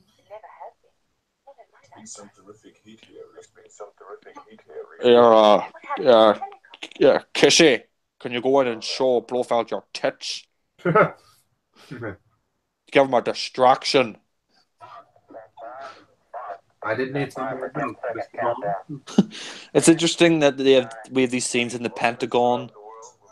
Yeah, why did we cut back to the Pentagon? It's all about the space race. It's interesting, but yeah, they should have treated this a bit more seriously instead of going the more campy route. Yeah, I think its storytelling is quite clunky. It could be a lot better. Yeah. I think we kind of wasted time with Connery in the Japanese ninja training school. Yeah, I think they probably just said, how can we make this film go to the 2-hour limit? Let's add a few scenes with Connery in a training camp. Yeah, also just like it's like, oh look, we're going to show Japan. We're going to show you how beautiful Japan is. I'm like, yeah, it is beautiful, but can you get back to the story, please? Now we're getting to the climax. I have to say the climax is probably my favorite part of the film. I agree. The third act is great. Jesus, it must be freezing up there. I mean, put on a fucking coat. Yeah. You know. I said Bond doesn't really dress for. He's just wearing a fisherman's outfit. Yeah. Also, like one thing I've realised later on when she goes back to. How does she get there and back in time? Surely it take her hours to get back to the ninja school. Oh, there and back again. Yeah. Can you imagine Connery in The Hobbit? I mean, apparently Connery was originally offered the role of Gandalf, but he turned it down because he couldn't understand the script. I mean, this Eye of Sauron shit, Peter. What the fuck is that about? Well, actually, Christopher Lee auditioned. He wanted to play Gandalf at first, but they wanted him for Saruman. So at first he wasn't happy about it, but then he obviously accepted the role, and he just. Yeah. He's the only actor, I think, who's met J.R.R. Tolkien. Yeah, and he's always loved the book. I think he read them like once a year. Yeah, he said that. Yeah. Dream from. Yeah, he said he read them once a year. That's right. I mean, it's interesting. You know, he was a cousin of Ian Fleming as well.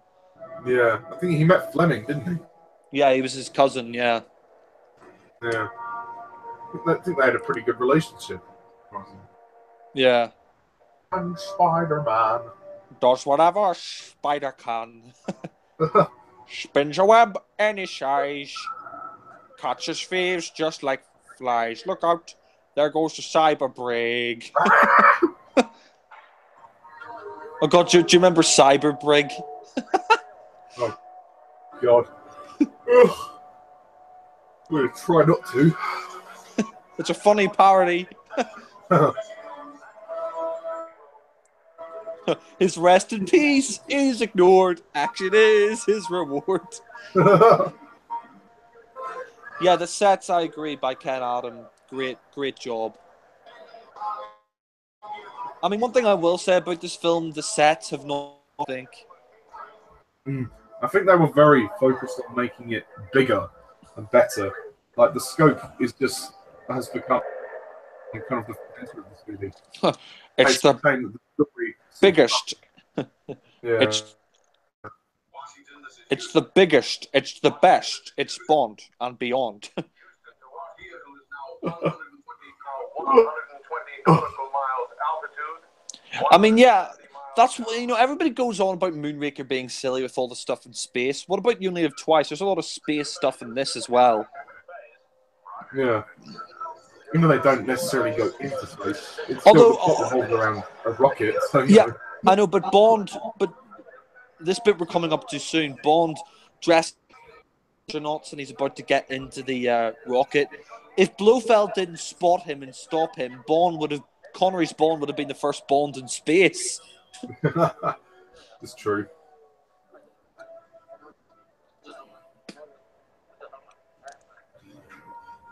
Well, I'll just I mean, slip it is a bit this. ridiculous how the workers are all wearing bright colored outfits, like red and bright red. I think they made fun of that in Austin Powers, that the outfits the workers are wearing. I've got a book, Bond by Design. Where I actually got it as a Christmas present years back came out, and it showed you like all of the drawings and the conceptual art from the series. And this page I've opened up on the page with "Only Live Twice" set. Yeah. This is definitely probably I'd rank it as one of the best sets in the entire series. It's quite good. I was going to say, I have a Bond book that goes up to Casino Royale, and it shows you all the sets, like drawings of all the sets from every Bond film up to Casino Royale. Oh, yes. Is it good? Yeah, it's good, yeah. It shows you a drawing of all the sets from each Bond film. Up to Casino Royale, that is. I'm going to blow the lock. And for my next trick, I will change my appearance into Roger Moore. I think the Bond by Design book goes up to Spectre. Yeah. I mean, it's kind of odd when it comes to the Connery era because you have 5 Bond films, then a Lazenby film, and then another Connery Bond film after it. Like the Lazenby film is sandwiched in between Connery's final Bond film. Yeah. Because I think at the time when it came out, On Her Majesty's Secret Service didn't really do very well. Wasn't it like the least grossing Bond movie at that point? Yeah, and not only that, but Lazenby. I think the reason why Lazenby left, he said that apparently Lazenby's agent told him that the Bond films were dying out. He said that he said like Lazenby's agent told him that the Bond films were dying out and that Easy Rider was the biggest box office film at the time, which it was. And he said like the Bond films won't last into the 70s. Like it's all about peace and love, not war. But I mean, he was wrong. I mean, Lazenby's agent was wrong because with the Roger Moore era. And I mean, Bond is still here today. Yeah. One thing I will say, I think if Roger Moore didn't come to the franchise, I think the franchise would have died because Lazenby failed and Connery didn't want to come back. So if Roger Moore didn't accept the role, I don't think the series would have gone on like to the success it has today. And it's lasted over 50 years without being rebooted. Yeah. Well, in a matter of speaking, anyway. Oh yeah, we got Burt Kwok in this film again, who was in Goldfinger, and he was also Kato in the Pink Panther films. Yeah, I mean, this scene here where Connery as Bond is dressing up as an astronaut, he's about to get in the rocket. He's going to go into space. Oh, he looks so ready to go. He looks so enthusiastic. Now, can you imagine Connery just saying to infinity and beyond? To and fuckity bye. My paycheck. How much did he get paid for this movie? It must have been millions. Yeah. I mean, Connery, he has a net worth of 85 million. Wow. It's amazing. I mean, he hasn't done bad from the Bond franchise. Yeah, I mean, this scene here where Bond is dressing up as an astronaut and he's about to get into that rocket, he would have been the first Bond in space. Yeah. I think people criticize Moonraker way too harshly. Yeah.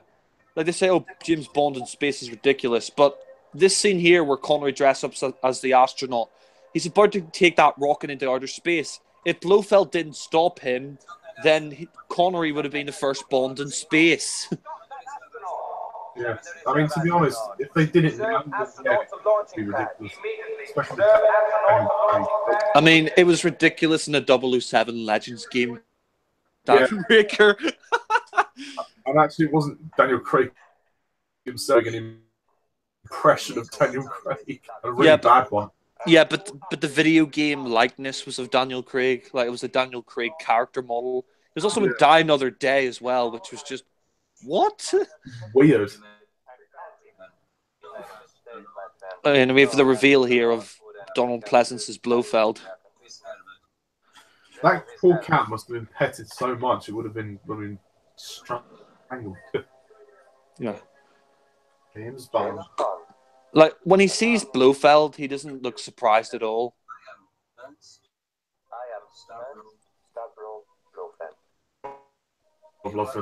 There's much more impact. Yes, this is my second life. Yeah, the delivery of the line there, yes, this is my second life. He just sounds so bored, and he looks so bored delivering that line. That's such a forced line. Oh, this is my second life. Yeah, and his...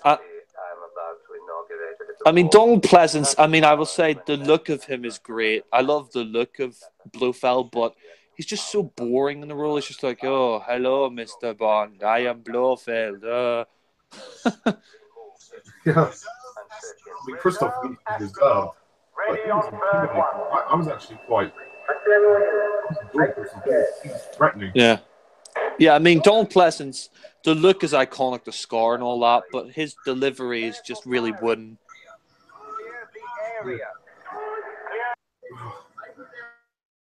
I'm glad that they recast him after this movie. Do you know why he didn't return for Diamonds Off?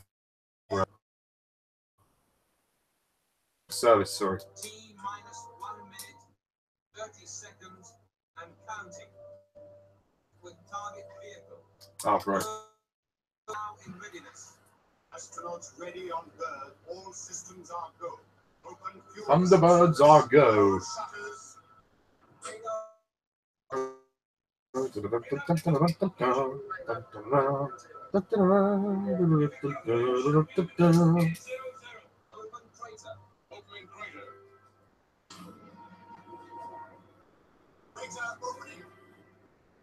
Well, the film has moved along quite well, despite some of the slow pacing in the ninja school.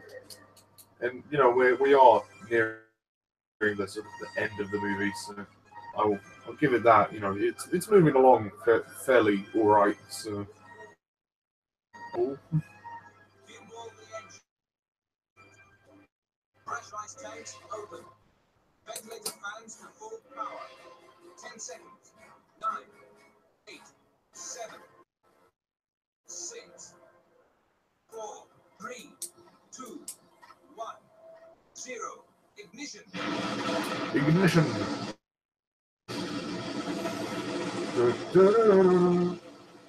That is impressive. That is very impressive.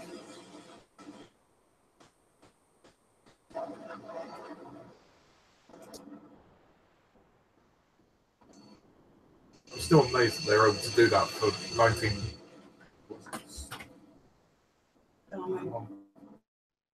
See you in the morning. Can't you finish work tomorrow? 4:04. We might go and see Star Wars. Oh, okay.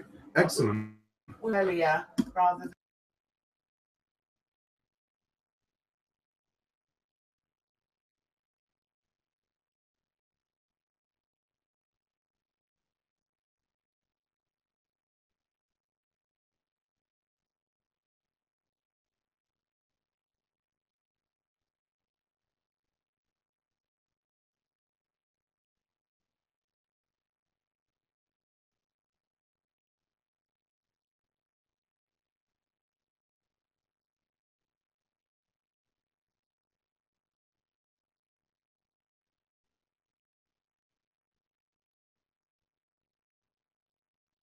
kilometers downrange, 200 miles altitude. Confirmed target lockout.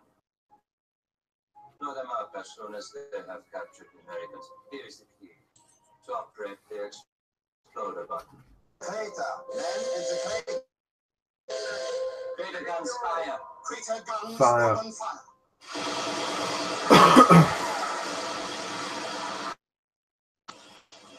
I do like this, the final battle of the movie. It is quite impressive. Scale of it as always. I think it's very wooden. Like, for most of the cast, pretty much are very wooden. I don't actually think that anyone does a very stand-up performance, other than maybe the MI6 regulars, which is a shame, really. Even Bond himself, Connery is all to shit. So there you go.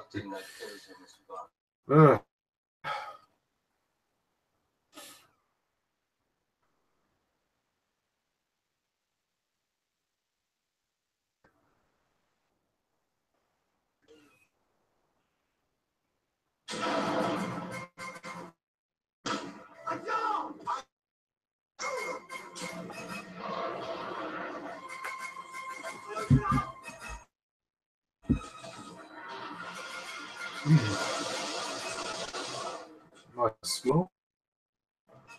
Dun, dun, dun. Close the crater. Close crater. I shall look forward personally to exterminating you, Mr. Bond. It was a bit silly, so I just like Blofeld holding his cat the whole time. I mean, it became sort of a staple of the Bond series, because I love the character, but I think it is a bit ridiculous how much he holds on to that cat, and hopefully in the later movies, Inspector and the Diamonds Are Forever, it becomes less of a thing. So, now where is Jack? He's gone.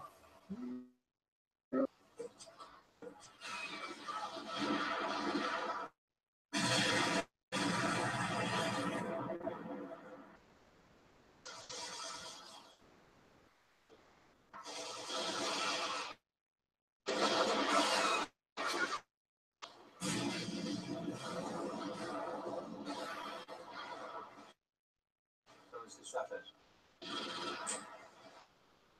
We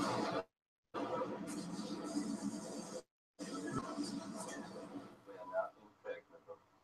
Interception will take place in 8 minutes. Nothing can prevent that.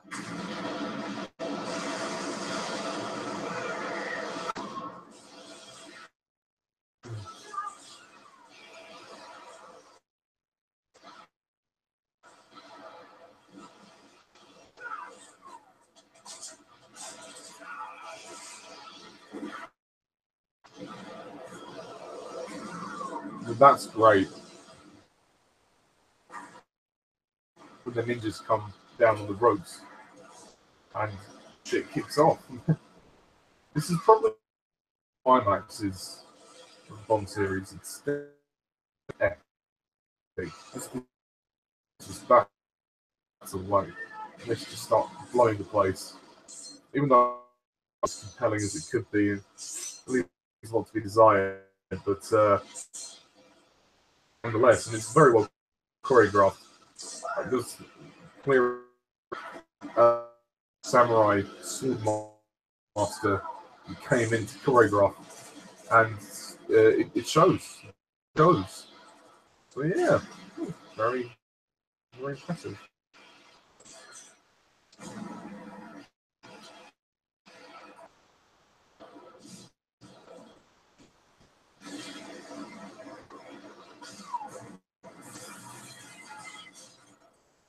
Impregnable. Lock on E-Hawk. Third one to base. Locked on target. Force Oh, it's Jack. is zip. Confirmed. Base spawning bird 1. Go out with control of operation from now on. 7 perception. Roger, base 1. Those units go wide. We can't scope. Order first weapons. This Pentagon guy's then there for most of the. I really like the design of Blofeld's lair. Come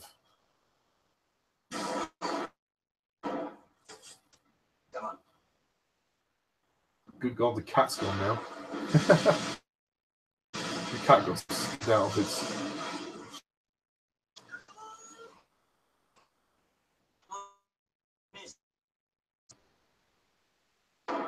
Goodbye, Mr. Bond. I'm sorry. I listen to Blofeld, but I don't. Probably the most wooden Blofeld we've had in the series, which is a shame. The look of him is great.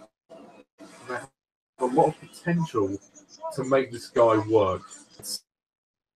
He delivers a very not buy it. I just don't. It's not convincing enough for me. So yeah.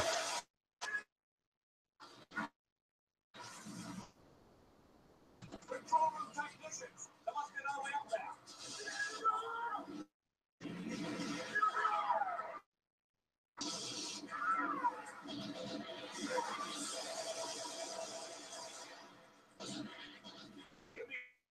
Decades.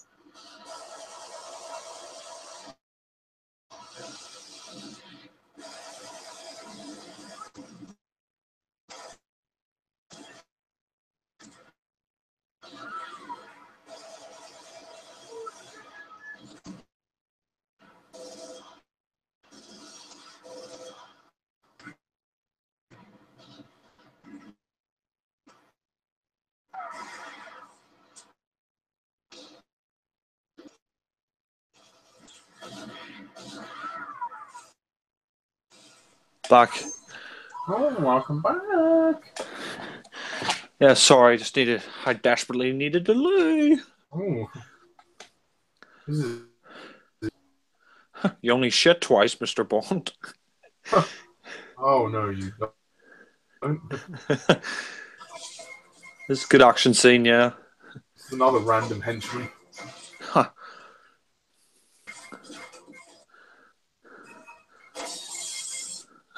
Yes. Film again, it's very clear that they spent rather than. I think they spent more time developing the action and the actual story. Yeah. I mean, not that that's bad, but it would have been nice for them to just focus a little bit more on telling a better story. Yeah. Because this could have been Connery's last film. Yeah. I like the music. Da, da, da. Oh, well, it was his last film until Diamonds Are Forever.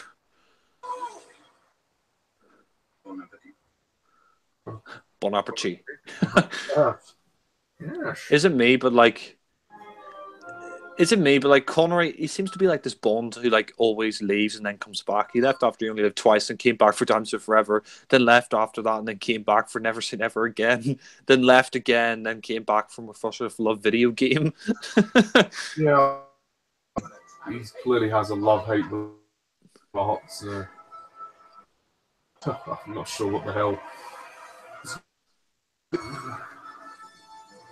Dun, dun, dun. I think the spy shagged me a lot from You Only Live Twice. The Austin Powers parody. Now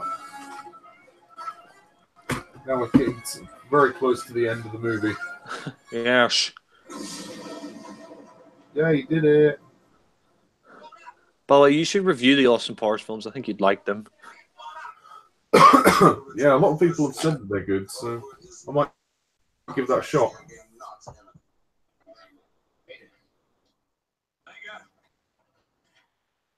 We've done it. We've done it.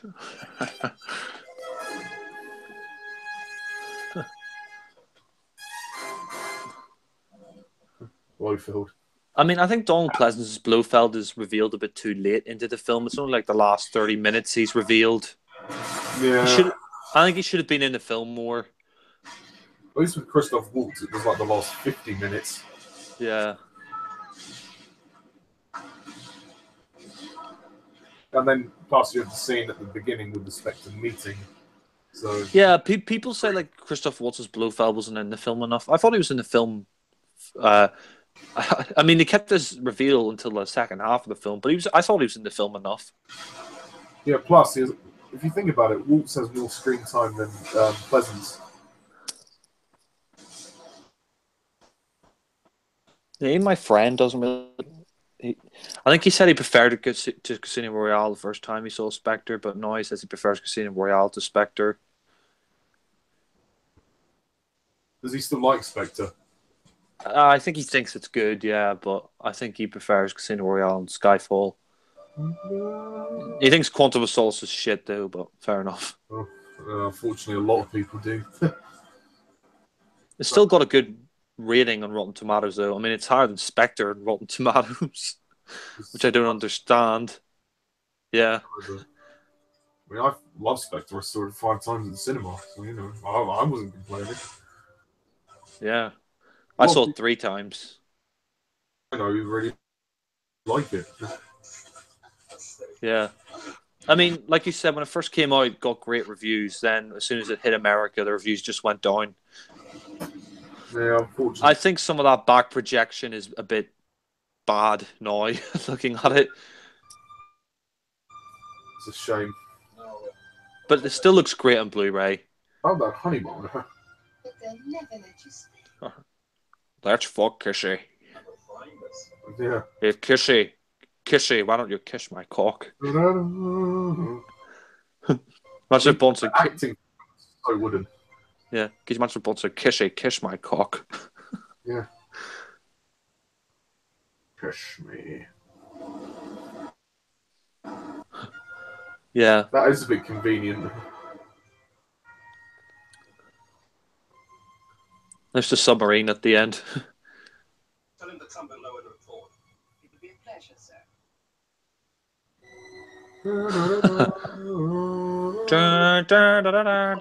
The best acting from the movie comes from M and Moneypenny. Yeah. Barely. There's the end of the film. Live twice. Yeah, James Bond will be back on Her Majesty's Secret Service with George Lazenby. This was, well, Connery's last Bond movie. For now. Yeah. Wink, wink, nudge, nudge, know what I mean? And Diamonds Are Forever would have been his last film for now. At least in the official series, it was his last film. Japan and at Pinewood Studios. It's funny, Yeah. the other Bond movies travel all over the world, but this stays mostly in Japan for some reason. Yeah, I think I was right when I said like that locations outside sets are in Japan, but the sets inside are at Pinewood. Yeah.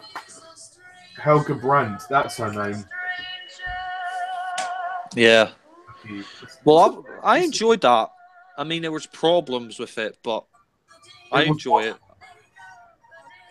Yeah. I mean, I think there are. Yeah. Go on. Sorry. I think for me, the film, I love the Japan locations. I think it's cool to have Blofeld in the film. I love the sets. There's some great action, but I think some of the problems are that it is a little bit too campy. The Japanese Connery is ridiculous, and some of the little Nelly stuff, and bits of the story aren't great. So, I think if I would give it a rating out of 10, I'd probably maybe give it a 7. Fair enough. I couldn't quite give it a 7. I thought it was passable. You know, it was fine. The stuff at the end sort of made up for a lot of the stuff in the second half. The second act kind of dragged. The first act is pretty good, and the third act is great with the final fight. I mean, the actions are well done, but again, the story's clunky. The acting is off. I mean, technically, the film's Yeah, I mean, I will say Connery is just. This is definitely his worst performance. Yeah. He's just so bored. Connery's awful. He's just very. You can just tell he's really bored in this film. I mean, I don't think he's like completely awful, but he just, you can tell he didn't give a shit with this film. I mean, I know he had problems with Harry Saltzman and he didn't like filming the movie, but he still should have given it something. I mean, I just think his acting here is just kind of laboured, and some of the Bond girls just aren't that memorable. But It would have been a Yeah. bad way to go out for him, definitely. I think Diamonds Are Forever, some people would say, is even worse than this, but I disagree. I'd have to watch it, but from my lasting memory of it was that it was very mediocre. Yeah, I think Diamonds Are Forever's better, to be honest. I think I prefer Diamonds Are Forever because Connery at least gives a better performance in that. But I think really his series a mixed bag. Like the first three, great. Doctor No, good. For Much of Love, better. Goldfinger, the best. Thunderbolt, crap. You Only Live Twice, better. Diamonds Are Forever, good. So I think overall he's a bit of a mixed bag of an era. Like, Yeah. yeah, It's a shame, really. I mean, this movie out of the last three is probably it might be my favourite. I'm not sure. I'd have to rewatch Diamonds Are Forever and Thunderbolt. yeah. I think you put Diamonds Are Forever over this in your ranking. Yeah. I mean, Yeah. I will re-rank the Bond movies eventually, probably in about 2 years when the next one comes out. But I prefer Diamonds Are Forever to You Only Live Twice in Thunderbolt because it's a brisker pace. And Guy Hamilton, I think, say what you will about his directing, but I mean, he directed Goldfinger, so yeah. I just think the pacing of Diamonds Are Forever is better than You Only Live Twice in Thunderbolt. Yeah, I mean, either way, both Diamonds Are Forever and You Only Live Twice, for me, have a lot of stupid crap in them anyway, so it would be hard to sort of determine which one I prefer. I can't remember Diamonds Are Forever. I need to watch it. So, Yeah. you know. So I guess we have to end the commentary here then.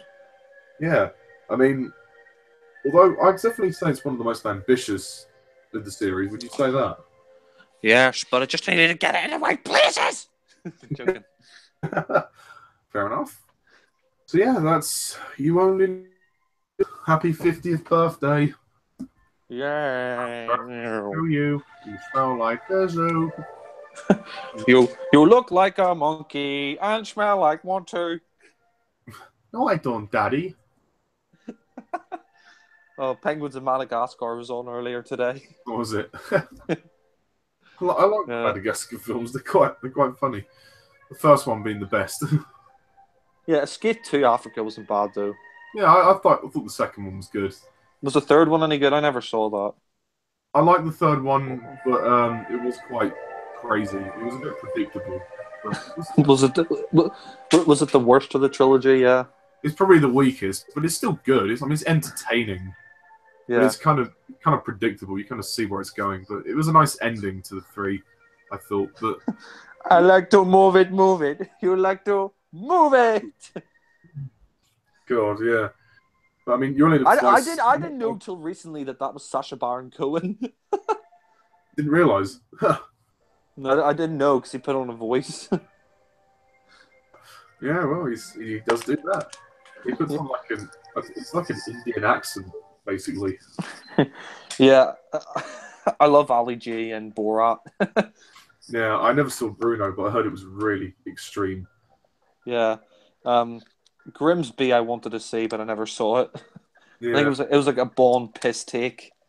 I mean, well, you only live twice.